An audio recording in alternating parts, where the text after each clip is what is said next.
When Marines join the Marine Corps, they're joining an organization that has thousands of predecessors who built a reputation.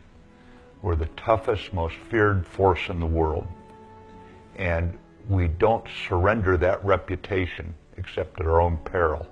The reason nobody wants to fight us on the battlefield is because they know our reputation, whether it be Belleau Wood or Iwo Jima. They know what we're like. And so you don't want to surrender that reputation. Every Marine who comes in the Marine Corps, every single one of us, must leave the Marine Corps in as good a condition or better than we received it. And your own personal behavior is often what is going to set that reputation, for better or worse. And no Marine has the right to reduce our reputation. We must all work together, look out for one another, and keep each other on the right path to strengthen that reputation of no better friend, no worse enemy. That's what we're all about.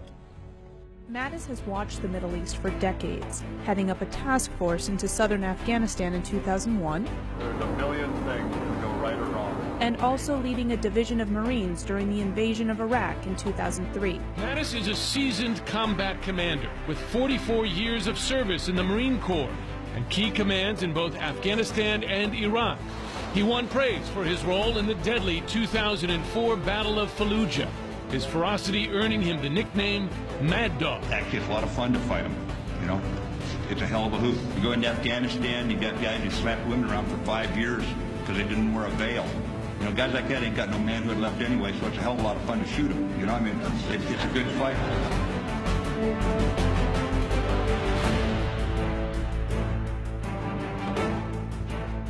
Marines went into buildings where women and children were cowering in the buildings, and people who did not live there had come in and fired from those homes, not allowing these innocent people to get out of the line of fire, breaking every rule, whether it be of the law of war, of decency, of the Koran, or anything else, and firing at us, knowing full well that we would have to fire back.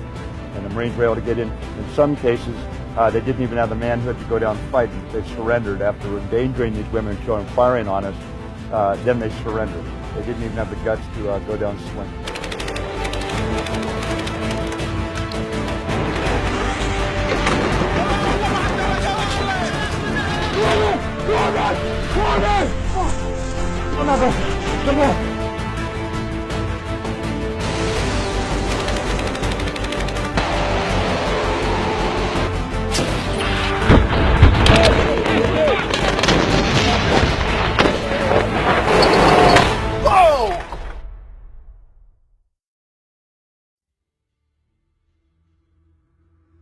So I've not regretted those decisions, and one of the toughest that I could mention to you was after being ordered to attack into the city of Fallujah.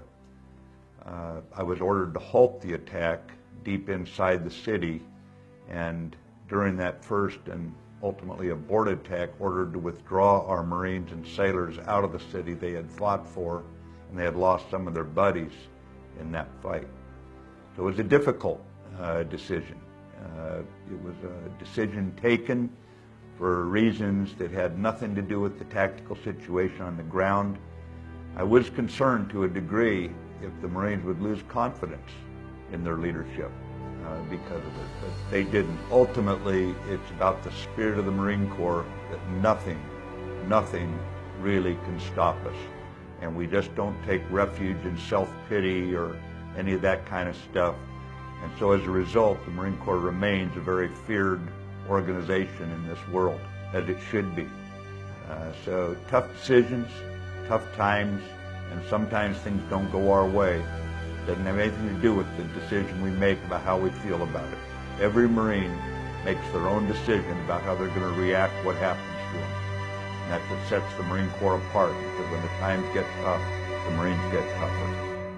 We are told that an official announcement about Defense Secretary and Mattis being the choice could come as soon as Monday. President-elect Trump is considering General James Mattis to be his defense secretary. General Mattis has just a stellar reputation, and he is a strategic thinker, by the way, Chris, and I think that's why he's on the list. That's why I think he's under consideration.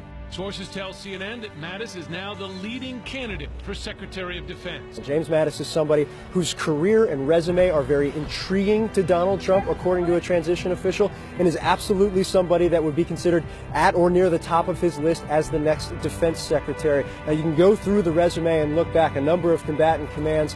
His final position before he retired in 2013 was running U.S. Central Command. That's the command that oversees all U.S. troops in the Middle East. He's known as the warrior monk because he's done so much reading. Arguably nobody in the U.S. military has done more reading than James Mattis has. One of the newspaper headlines was that the war is a tense and dangerous thing. Well, if that is news, I don't know who it's news to that's on this planet.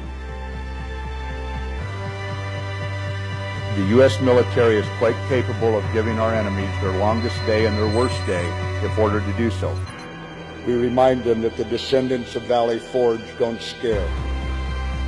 Mr. Secretary, Chairman, I would happily storm hell in the company of these troops who I haven't the words sufficient to praise. They know how strongly I believe in them, how strongly they have demonstrated to the world that free men and women can fight like the Dickens.